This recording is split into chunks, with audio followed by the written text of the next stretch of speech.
Millions of people are up in arms about the Oasis ticket debacle. It has caused all sorts of people to be very upset that they missed out on tickets. Some people are upset that they overpaid. Some people are upset that they waited for hours and hours and then the tickets were way more expensive than they thought. It's even gotten to the point where they're debating this in politics at the most senior levels. It's actually as if there's nothing else that could be more important than the Oasis ticket debacle. But here's what happened. 14 million people tried to buy 1 million tickets. No matter which way you split it, that is always going to cause trouble, because when demand massively outstrips supply, we get an imbalance within the marketplace, and that's where huge profits are made. In this case, Oasis made £400 million worth of ticket sales for a concert that they didn't think was going to do a fraction of that. But because of the dynamic ticket pricing, it pushed the price up like an auction, and people paid a lot more than they thought. So let's explore this idea and what can we learn for your business. So the key thing to learn is that demand and supply sets the price. Really, the only thing that matters in business is how much does demand outstrip supply. You can take something that is essential, like water, but if it's free flowing and it's always available, people expect it to be free.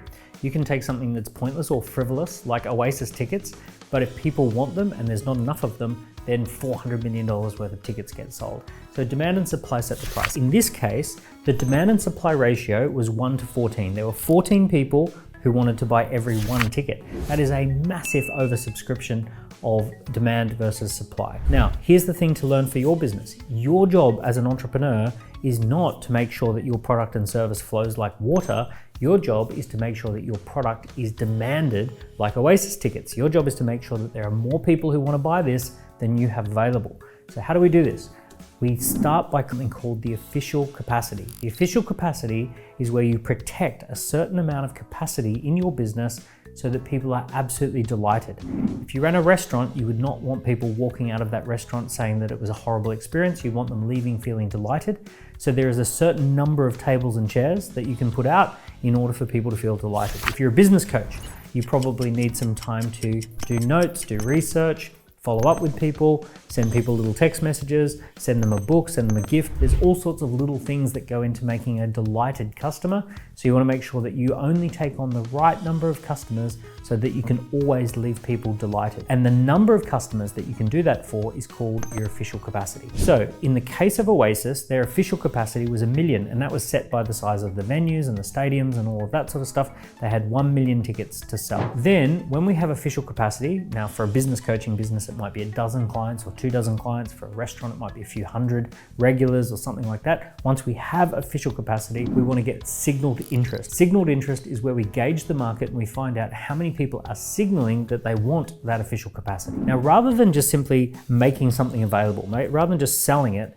we want to ask the audience for a signal before we ask them for a sale. So what we want to do is launch something called a waiting list or an expression of interest form. And those are two super powerful signals. There are a few others that you could do. You could do an intro event, you could do a discussion group, but one of the most powerful ones is the waiting list or the expression of interest form. You essentially say, this is our official capacity, right? We have 1, 2, 3, 1 million, right? Whatever the number is. If you're interested, please fill in this form so that you can join the waiting list, and then we can release that capacity to the people on the waiting list. Now, this is a super powerful step, because rather than people needing to be 100% certain they want to buy something in order to buy it, they only need to be about 10 or 15% certain they want to buy something in order to join the waiting list.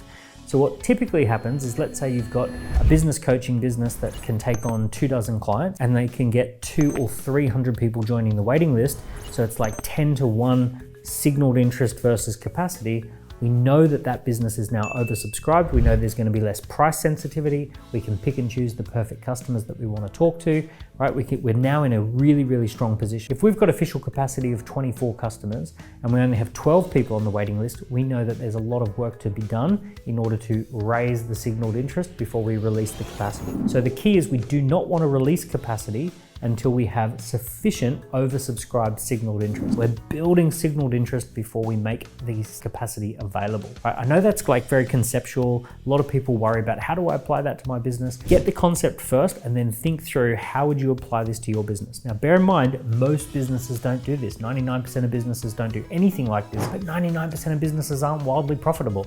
99% of businesses aren't selling out stadiums at record prices. So what we need to do is do things a little bit different. We've We've got to go through a few of these extra steps so that you can actually have a profitable, successful business that's oversubscribed. So let's go step by step from a marketing point of view. From a marketing point of view, you are marketing the capacity, but you're not selling the capacity. You're holding it back, you're withholding the capacity, and instead, rather than promoting that people can buy something, you're promoting that people can join the waiting list for something or the expression of interest list for something.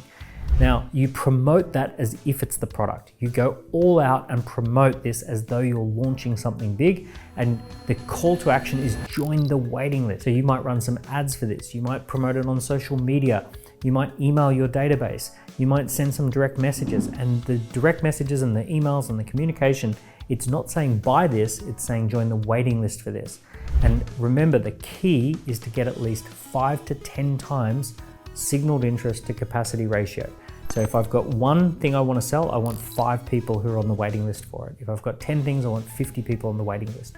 So you're going to promote the waiting list as though it's the thing, and you're only going to release the capacity when you're at a minimum 5 to 1 as a ratio. Now, setting up a waiting list is pretty easy. Use scoreapp.com. We've got plenty of templates. You just have to edit the templates. It takes you about 10, 20, 30 minutes. We've got a waiting list for software. We've got a waiting list for new books. We've got a waiting list for workshops or retreats.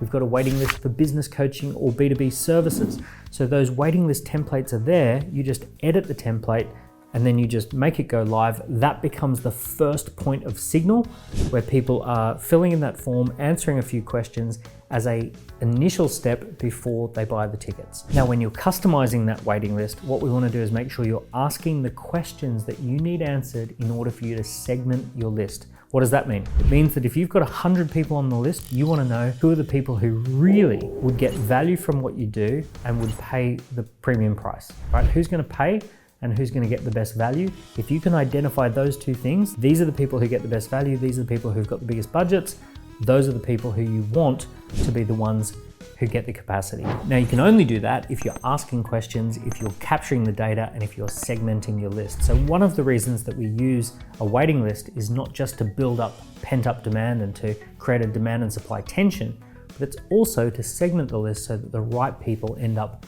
with the capacity that you've got. So I hope that's useful to you. I hope that you can see that this big example that happened in the UK of the Oasis tickets actually contains a valuable business lesson. That demand and supply tension sets the price, demand and supply tension creates profitability, and also that you are more in control of this than you think. If you go out there with an intention to create a little bit of demand and supply tension by launching a waiting list or an expression of interest list and then releasing the capacity of what you do, you're going to be orchestrating a situation where you are highly sought after, highly in demand, and can charge a premium price. I hope that's useful. Let me know in the comments below. Are you going to be launching a waiting list for the year ahead? Are you going to get onto the front foot and make sure that your year is oversubscribed? How are you going to do it? Which template are you going to use? Let me know in the comments below. Give this video a like, give the channel a subscribe, and I look forward to seeing you soon.